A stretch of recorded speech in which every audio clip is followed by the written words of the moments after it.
I can do my part with whatever skills that I have. I do not know anything about biomedical thing like Aniruddh does. I don't know what it's like to run a janitorial company like Gerren, nor anything about anything related to medicine or even science that those two doctors know. But I do know how to make a video. I do know how to bring them on the show. I do know how to talk to them and bring out the most important parts of them that other people can be inspired by. And I do hope that those things can serve to inspire other people, whether they are biomedical people or medical people or people who want to follow their dreams like Gerren did, to do those things better than they would have done otherwise. That's my helping hand within the whole world construct. And I think that when you have amazing people, they need to be showcased, and that's one of the reasons that I've done this show, Amazing People.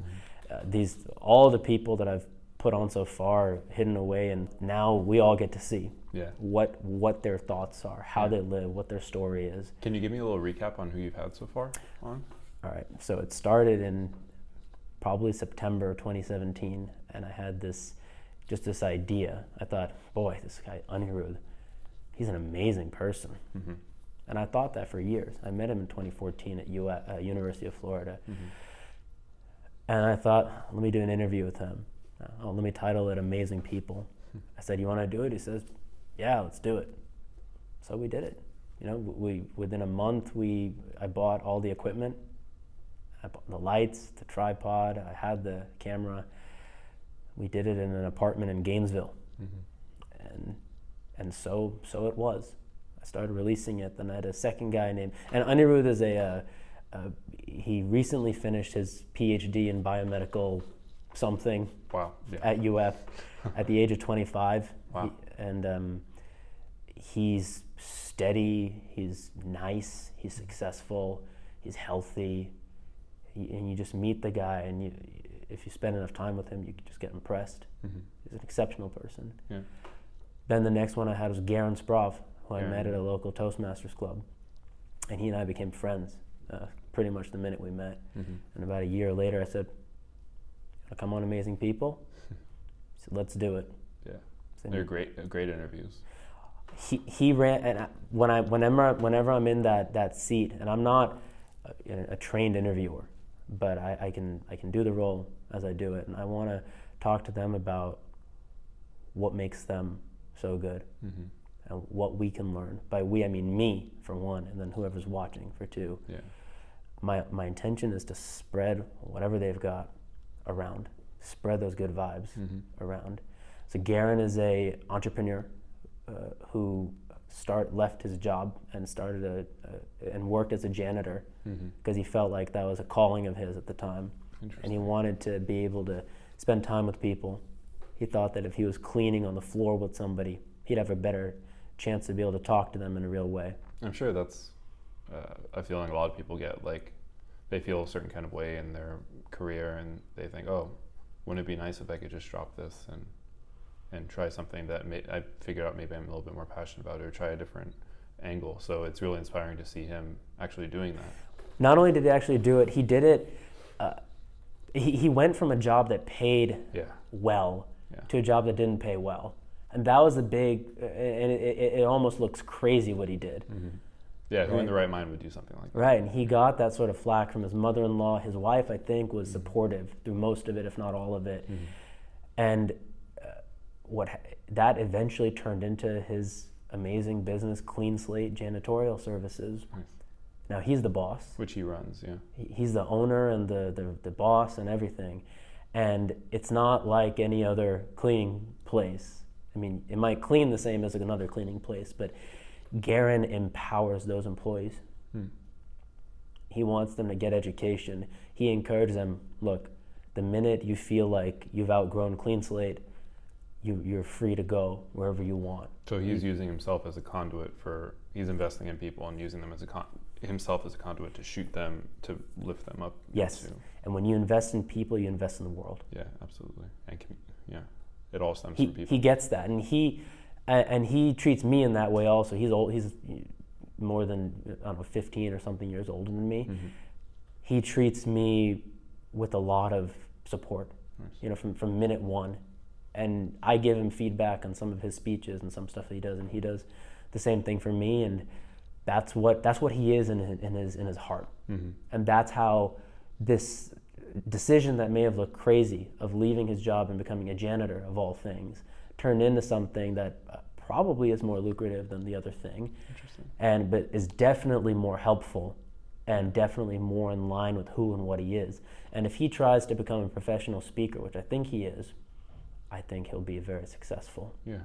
He's clean, he's handsome, he's tall, he's sharp in his mind, he's sharp in his look. Yeah. And what he says, it truly comes from the right spot. I've never heard him say something off key. Interesting. And I've known him for almost 2 years at this point. So in word and deed, he's fundamentally himself. There's no ifs, ands, or buts about what he's about. Yeah. That's interesting. Right. That's why he was on the show too. Yeah. I know, like, his head and heart are in the right spot. Yeah. Now, the third guy was Dr. Farid Gharagozloo. He's one of the best surgeons in the country, and he's a cardiothoracic surgeon. And I didn't know what that meant because it's like 17 syllables, and I normally stop paying attention to 3, but cardio is like heart, and then thoracic is like thorax, like I don't know if it's your torso or your chest, but that's what he is. And he is, without a doubt, one of the most well put together, noble, dignified, helpful, caring, compassionate, wise people. And that's just him as a person. He's also an amazing surgeon. In his office, if you enter his office, you walk down this long hallway to the room where he does consultations and where we did our filming.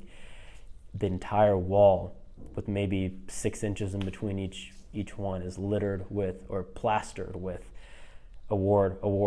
America's Top Doctor 2004, America's Top Doctor 2005, America's Top Surgeon 2004, America's Top Surgeon 2005. That's incredible. And then in the interview, sounds like an amazing person. He is an amazing person. In the interview, he has. You see, the wall behind us has all these plaques and stuff, right? And there's 2 rows of plaques. That's just what's in the camera. There's actually 4. Right. We just couldn't fit that in the frame. Something, this dignified thing from Harvard, this dignified thing from Georgetown, this thing from Johns Hopkins, this letter of thank you from this community, and all sorts of stuff. So he knows how to market himself. I feel like that's, for someone like that, it's just secondary. You know what I mean? Yeah, and he's not self-aggrandizing. It was extremely enjoyable filming with him. We both times actually unexpectedly talked for over an hour before filming. Nice. And we just chatted about our lives, shared stories from 2 different worlds. I mean, he was born in Iran, I was born in New Jersey. He's older than I am. I mean, we're different people. Yeah. But fundamentally different experiences. But our intention is the same. And when I was in college, of course, I was thinking, what am I going to be? And as an Indian kid, you get told you should be a doctor. At least there's and if you don't get told that specifically, you'll see people in your family who are doctors. So I thought about. So you felt that pressure? No, I actually didn't feel the pressure. Okay. A lot of people of my demographic do. I didn't feel that pressure because my dad encouraged me for a little while because he thought that it'd be a good, stable, lucrative career. I pretty much said no, and then he dropped it. Really? Yeah. I didn't know that. But there's a lot of doctors in my family for sure. But so I thought about it, right? At this point, I'm pretty sure that I'll never be a doctor. Pretty sure, Who knows? But Dr. Gharagozloo is a doctor. He literally is a doctor, right? And he helps in his own way. And I'm doing what I'm doing, right? I'm publicizing him and Gerren and Aniruddh and whoever else comes on the show. Yeah. So the 4th guy is Dr. Yeah, you had another person, right? The 4th guy is a guy named Dr. Sam Atallah, and he's a colorectal surgeon. Yeah. So that's the colon and the rectum, and he's also a very, very good surgeon. Harvard guy. Well, did research at Harvard, worked in Human Genome Project, and is also just a very sharp, intelligent, well put together, renowned sort of guy.